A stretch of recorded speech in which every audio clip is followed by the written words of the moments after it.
Hello, hello, hello! It is me, Astrothane, coming at you today with a Divination Mat reading on whatever the fuck that comes out of it.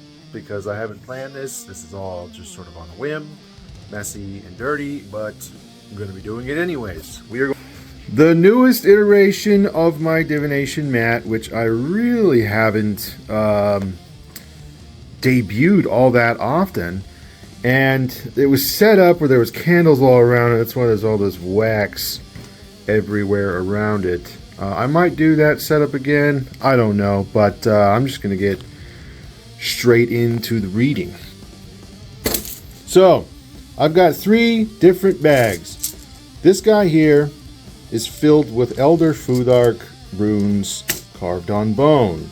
This one is filled with animals, literally little rubber animals that all represent their symbolic for whatever it is the animal is.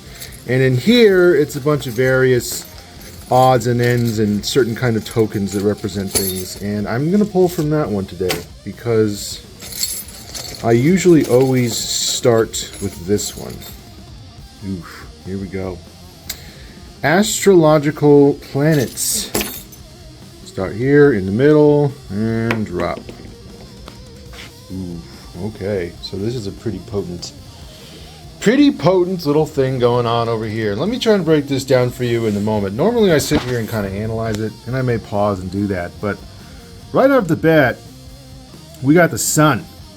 The sun being the brightest thing in the solar system, the biggest thing in the solar system, in astrology, the thing that makes up sort of the core of who you are, and we have it in the realm of fire. Fire, creativity, energy, passion, its ability to create and destroy, and it has landed at the pinnacle of this energy, indicating that there is, man, an enormous focus on the most positive and the most focused element of fire. It is literally the sort of archetypal wand, sort of a multi-dimensional avatar of fire, if you will. And what this can represent is a focus, an enormous amount of energy placed into that of creation.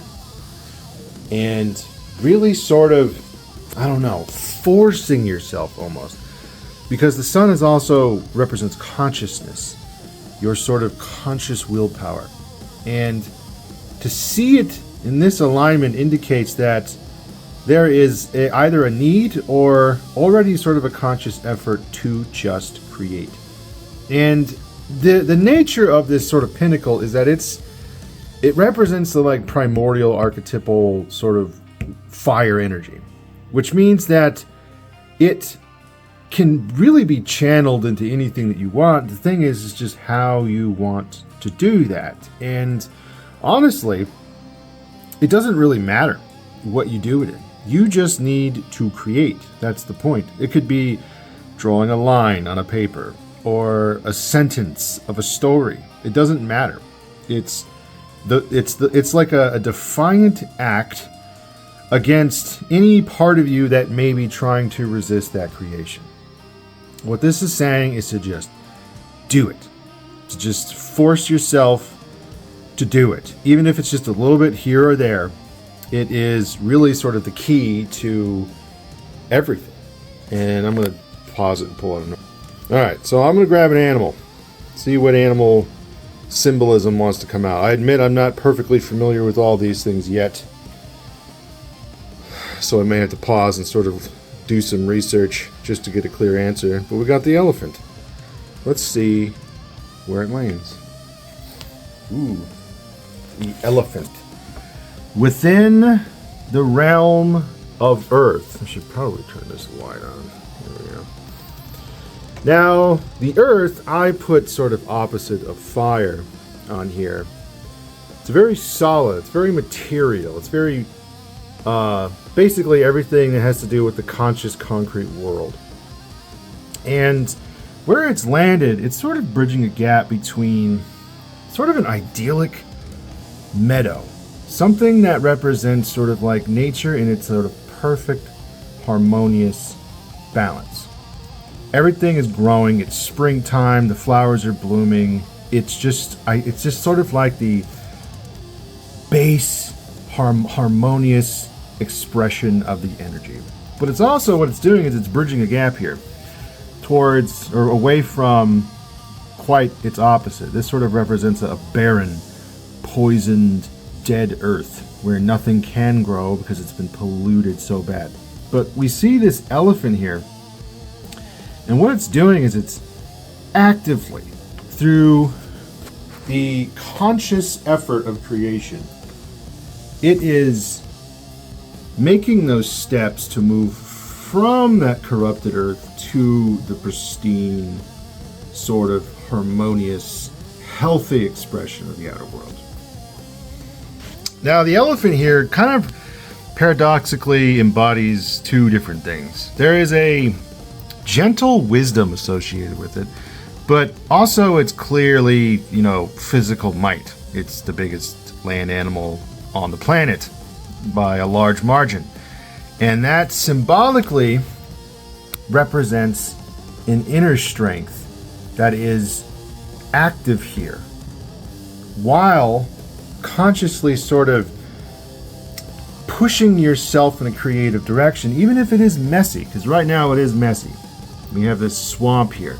But what this is going to do, and what the elephant here is representing, is that it is through this, and honestly there's a large amount of luck associated, good fortune associated with this as well, but the conscious effort to create is like an antidote to a poison, and that is leading the physical world out of the swamp, out of the poisonous mire. So, just to kind of recap all this with the elephant, just create anything. I don't care what it is. If it's messy, I don't give a shit. Just create something and keep creating. Make symbolic little gestures in your life. Focus on the physical realm. And if you just follow your instincts and you continue to cultivate a sense of inner strength, it's actively leading you now, like as we speak. If you choose to do this, it's leading you to a much more stable, harmonious, earthy energy foundation for things to come. All right, so I'm gonna pull one more. I'm gonna pull a rune just to sort of seal the deal and see what wisdom it might have for us.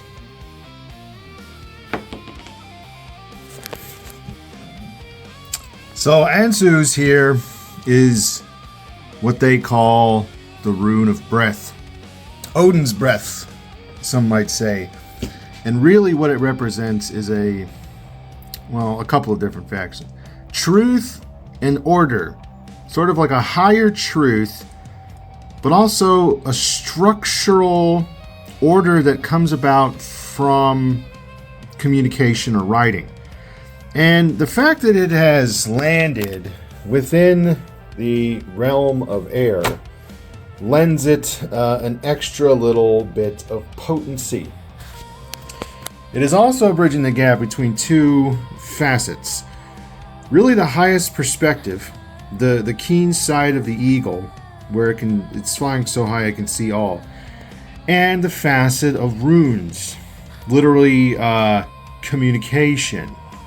And so there's a really powerful and potent sort of energy here leading towards creative, inspired, written communication or spoken communication. But I'm getting the fact that it's in an area of the magical runes, the writing and the structure that it brings, that writing is a huge, huge part of this in some way or shape or form.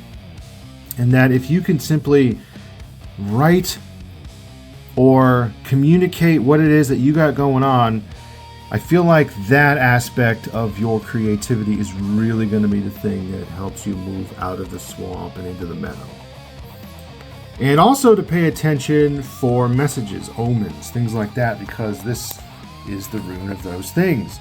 So you don't necessarily have to be staring, just constantly watching, but just kind of keep an open-minded, casual sort of observance of things. And then whenever you notice something, don't poo-poo it. Take it in, write it down, remember it, kind of contemplate on it, because I feel like it's a message from the inner world trying to guide you or to help you to move from the shitty swamp to the beautiful meadow. So that, I think, is all that I got for this particular reading. I kind of was moving away from this type of thing a while back. I had my old YouTube channel doing stuff like this, and then I just sort of dropped it. But I've decided that I think every day I'm just gonna make one of these videos, just drop the runes, talk about things, because honestly, half the time I do these readings, I feel like it's for me anyways. But I realize there's a lot of wisdom in it that's probably something you people out there are wanting to hear about. Until then, I'll see you guys in the next video.